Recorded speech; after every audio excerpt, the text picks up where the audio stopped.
मृत असहाय परिवार को आर्थिक साहाय्यर हाथ बढ़ेला आपण एका नुहंती ट्रस्ट संगठन।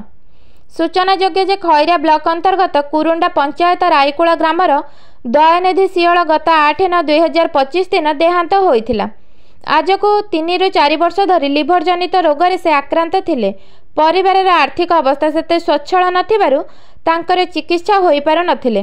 परवर्ती समय अभाव पड़ी पड़ी तांकर मृत्यु घटिथिला। दयानिधि परिवार कहले स्त्री पूर्णिमा सियल एवं 2 गोटी छोट छोट झील।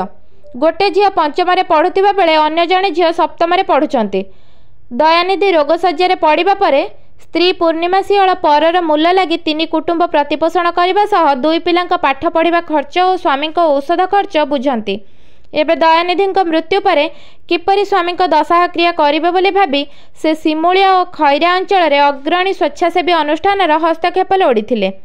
पर संगठनर प्रतिष्ठाता श्री अजय कुमार महांती और संपादक श्रीजुक्त सुशांत कुमार बेहेरा, कोषाध्यक्ष श्रीमती गोपमणि पंडा तत्वावधान में खैरा गोष्ठी उन्नयन अधिकारी श्रीजुक्त नारायण साहू सहित ट्रस्ट सभापति श्री अजय कुमार महांती व्यक्तिगत भावे कथा पर दयानिधि परिवार को सरकार हरिश्चंद्र योजन 3000 टंका प्रदान करा जाइथिला। पर ट्रस्ट पक्षरु सरकार और प्रशासन को ट्वीट जोगे समस्त सरकारी साहाय्य प्रदान पाई मुख्यमंत्री बालेश्वर जिलापाल को एक ट्वीट कर अवगत कराइबा पर खैरा बीडीओ को निर्देश क्रमे एक टीम आसी दयानिधि परिवार को भेटी समस्त तथ्य संग्रह और जिलापाल को रिपोर्ट देइथिले। पर ट्रस्ट फेसबुक आईडी रे यही खबर पोस्ट हेबा पर विभिन्न राजनैतिक दल स्वेच्छासेवी संगठन पहुंची दयानिधि परिवार को साहाय्यर हाथ बढ़ाई सूचना मिली।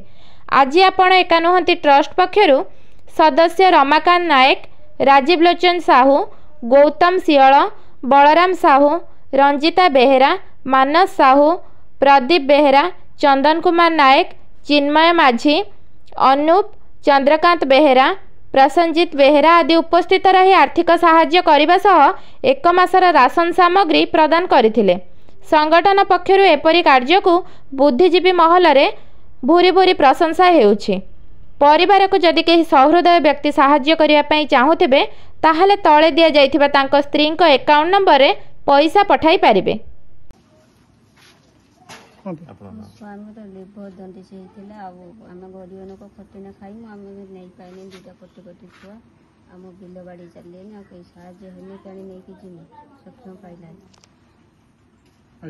आपन नाटा कोन तो पूर्णिमा से गवर्नमेंट किसी सहायता पाई हाँ कौन पाई को योजना रे सरपंच आसले सरपंच एमएलए के आसले एमएलए 5000 दे जंते आगे केबे आसले एमएलए 10 दिन आसले आगे आपन टिक प्राय माने गवर्नमेंट तरफ रिलीफ फंड रो किछ आसले ना आसना रिलीफ फंड रो किछ गवर्नमेंट रो किछ आसे से जिनसे पाइना ना भाई टिके आपन को टीम तरफ आम आपण एकानंद ट्रस्ट तरफ हम ट्वीट करथिलु जिलापाल तो सी रिप्लाई देले जे हां हमें शीघ्र फंडिंग दे देबो। प्रथम ट्वीट जो वीडियो तहसीलदार होइतला से माने हरिचंद्र योजना दे देले तापर आसी इनक्वारी करी देखिले जे हमें तांगर पायखाना आ जहा जहा रिक्वायरमेंट अछि हम सेडा फुलफिल करि देबो। जथा शीघ्र भाई टाइम लागिबो आपण तरफ रो टिके जथा शीघ्र तांको कहीं टिके व्यवस्था हम तरफ रो हम माने पूरा लागि छु हम बहुत शीघ्र हम तांको जेमिति माने रेड क्रॉस रो तांको सहायता मिली परिबो। आपण न्यूज चैनल माध्यम मु कलेक्टर महोदय को निवेदन करुच्ची ये गरीब लोक को जिते शीघ्र जमी सहायता मिल पारू। आपण पिला पिले के जण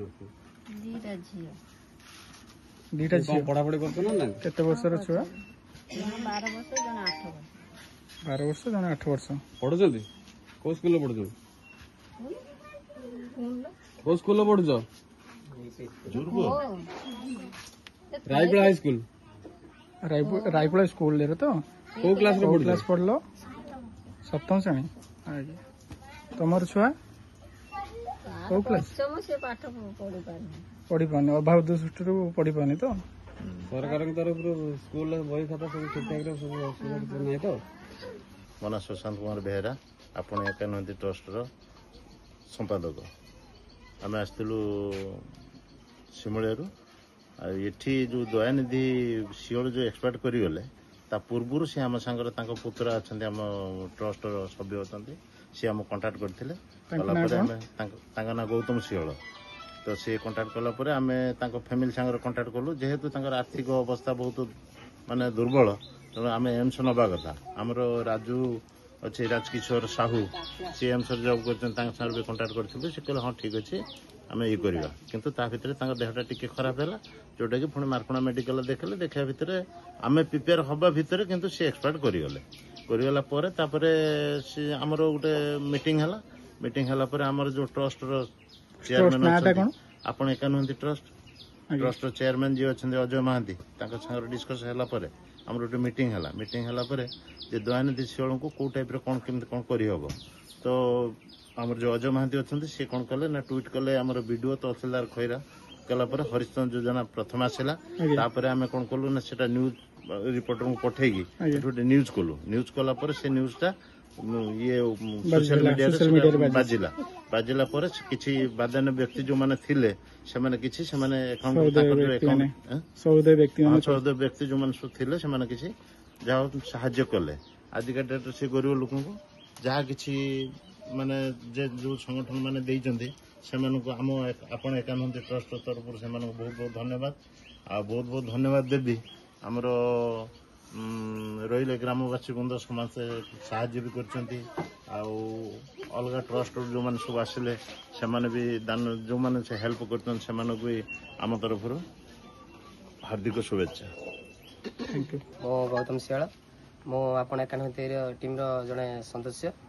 ମୁଁ ଯେତେବେଳେ ଜାଣିତେ ପାରିଲି କି ଯେ ମୋ ପିଇସିଙ୍କର ପିଇସା ଯିଏ ଦେହାନ୍ତ ହେଇଛନ୍ତି ଦୟାନିଧି ଶିଅଳ, ତାଙ୍କର ବହୁତ ଗରିବ ଥିଲେ, ତାଙ୍କର ବହୁତ ଦୁଃଖରେ ଯାହାକି ଚଳିବାର ଅସୁବିଧା କିଛି ହେଉଥିଲେ।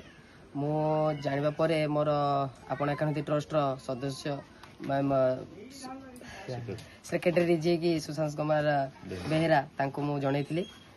ସେ କିଛି ଜାଣିଲା ପରେ ତାପରେ ସେ ଆମର ଇନକ୍ୱାରି କରିକି କିଛି ସହଯୋଗ କରିଥିଲେ ଏବଂ ତାଙ୍କ ଜରିଆରେ ଯାହାକି ଅଜୟ କୁମାର ମହାନ୍ତି ଏବଂ ଆଉ ଟିମ୍ ମେମ୍ବର ସମସ୍ତେ ଆସି କିଛି ସାହାଯ୍ୟ କରିଥିଲେ।